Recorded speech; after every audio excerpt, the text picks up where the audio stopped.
Baik, banyak kursi sepertinya memang akan disediakan, nanti bisa diisi, nanti juga Bang Daniel bisa jabarkan berapa persen untuk partai-partai politik, sementara berapa persen untuk kalangan profesional. Tapi kalau kursinya banyak ini, partai-partai nggak usah rebutan dong ya Bang ya, sudah aman ya Bang ya. Ada nggak dari Demokrat sudah mulai diajak bicara, tokoh-tokohnya atau mungkin Demokrat sudah mulai menyodorkan siapa sosok yang nanti akan masuk ke kabinet, ditawarkan kepada Pak Prabowo? Pertama, nggak pakai rebutan-rebutan, karena ini semuanya hak prerogatif Presiden. Oke. Jadi itu yang kalau kami dari Demokrat semua kita serahkan kepada Pak Prabowo.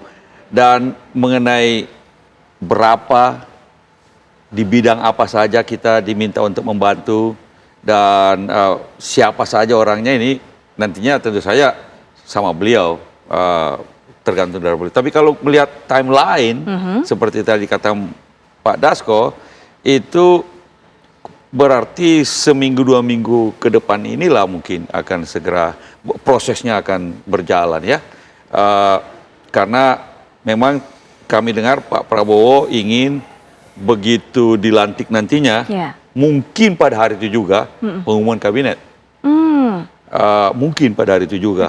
Lalu hari berikutnya pelantikan kabinet.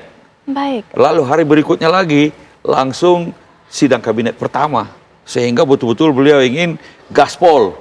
Begitu dilantik, pemerintahan ini segera terbentuk, kabinet-kabinetnya, lalu menteri-menterinya juga segera langsung jalan. Ini memang tampaknya yang diinginkan Pak Prabowo. Nah, karena itu maka penyusunan kabinet memang, ya tadi dikatakan berarti sebelum tanggal 20 harus sudah selesai semua. Bahkan tadi dikata Mundasko, sebelum H-5. Nah, ya artinya minggu-minggu ke depan ini. Ya kami kalau dari partai politik menunggu aja mengenai berapa, di mana. Tentu saja bagi dari sisi partai menyiapkan kader-kader yang terbaik untuk membantu ke dalam kabinet jika itu yang diinginkan pada bidang-bidangnya, tentu saja yang profesional, yang memang mumpuni. Di berbagai sumber berita sudah banyak memprediksi inilah calon menteri-menteri yang dipilih oleh Prabowo Subianto. Mas AHY kayaknya jadi kandidat favorit karena ada terus versi ini, versi itu, semuanya ada nama Mas AHY. Mas AHY adalah ketua umum Partai Demokrat. Tentu dia adalah kader yang terbaik dari Partai Demokrat. Kami mau menyiapkan kader-kader yang terbaik jika nanti diminta. Jadi tetapi segala sesuatunya diserahkan kembali kepada yang punya hak prerogatif, yaitu Presiden terpilih ini. Baik, Mas Agung, saya harapannya ada jawaban berbeda dari Mas Agung. Karena kalau partai politik saya nanyanya semuanya seragam jawabannya. Ini merupakan hak prerogatif dari Presiden itu. Tapi kalau Mas Agung bagaimana melihatnya nanti? Tapi nanti ditahan dulu. Setelah jeda berikut ini kami sudah kembali dengan pembahasan berikutnya.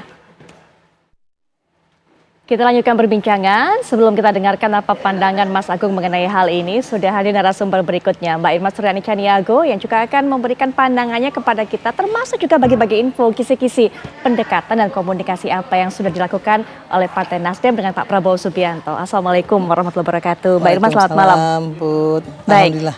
Jadi Mbak, gimana? Apa upaya-upaya komunikasi dilakukan oleh Nasdem ini untuk bisa mendapatkan kursi mengisi kabinet pemerintahan berikutnya?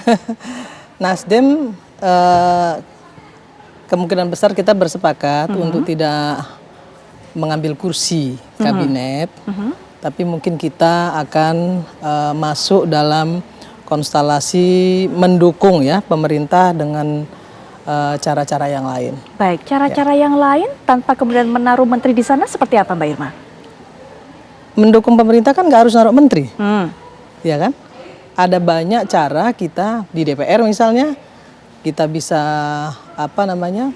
saling mensupport ya, kan ada tambahan komisi juga di situ, kan kita juga bisa ambil posisi di komisi untuk selain check and balance juga tentu akan membuat pemerintahan ini semakin baik ya supportingnya.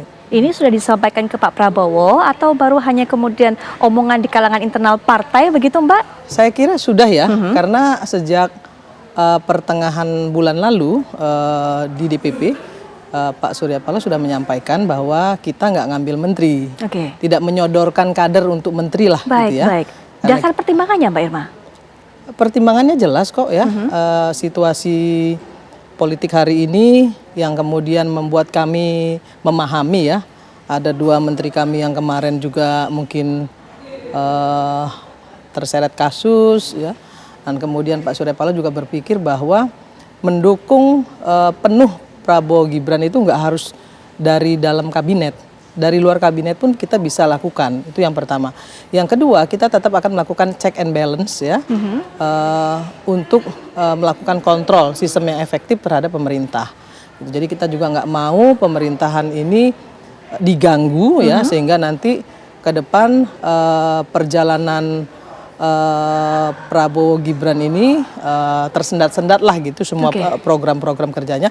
Namun gitu ya, kita juga tetap harus melakukan check and balance dari semua program-program yang ada agar tidak kemudian menjadi bumerang gitu ya. Tidak menempatkan program ini menjadi bagian dari keberpihakan kepada masyarakat. Baik, ada Nasdem yang katanya tidak menyodorkan nama menteri, ada juga Demokrat yang saat ini juga sedang menunggu-nunggu begitu, Mas Agung, bagaimana pandangannya? Iya, kalau disederhanakan ini mencari hambalang idol, Mbak. Nah, kalau mencari idol itu kan butuh kriteria, butuh kualifikasi dan nggak sembarangan. Kalau disederhanakan ada dimensi teknokratiknya, dimensi politiknya, dimensi publiknya. Nah, saya akan urai soal publik ini, harapannya kabinet ini bisa memberikan energi positif, optimis bahwa pemerintahan yang baru ini bisa mengirimkan perbaikan ekonomi, ya, karena memang fokus di sana.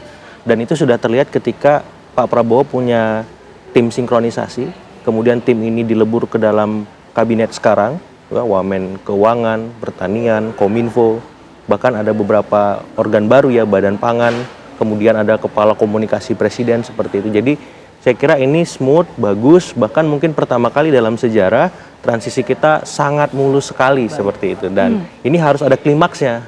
Klimaksnya apa? Publik pengen orang yang duduk menjadi menteri nanti adalah orang-orang yang punya rekam jejak yang bagus, kualitas, kemudian integritas gitu. Jangan sampai ini anti klimaks karena terlalu mengakomodasi, akhirnya orang-orang yang terpilih ya orang-orang akomodasi tadi seperti itu. Nah, yang kedua dimensi politiknya, karena ini hak prerogatif dan hak prerogatif itu lekat dengan nalar elitnya, otomatis partai-partai yang mengusung berkoalisi harus mendapat porsi yang proporsional tapi tetap punya nilai-nilai profesional seperti itu. Jadi ya bagaimana Demokrat, Nasdem, walaupun Mbak Irma bilang tidak menawarkan kader, tapi mungkin ada profesional yang beririsan dengan latar kenasdemannya itu bisa dilibatkan juga walaupun tidak kader langsung seperti itu. Jadi yang jelas sebenarnya gini Mas, sorry ya, saya potong sedikit. Nasdem itu cukup tahu diri sebagai partai politik yang baru bergabung. Tentunya kami juga tidak mau bikin riweh di dalam, ya, menjadi beban bagi Pak Prabowo dan Gibran untuk bisa menjalankan roda pemerintahannya dengan baik. Sebenarnya itu juga sih yang dikedepankan oleh Nasdem gitu ya. Kita nggak mau jadi beban, ya, dengan menyodorkan menteri, minta menteri gitu, kita nggak ke situ lah. Baik, nggak mau minta. Kalau ditawari kemudian Mbak Irma? Enggak juga. Pak Surya Paloh sudah menyampaikan, kita akan dukung penuh gitu ya, tapi kita memang tidak menawarkan, tidak mengajukan, juga tidak. Kalaupun ditawari pasti dari awal sudah ditawarin. Betul. Ya, tapi Pak Surya Paloh standing point-nya jelas kok.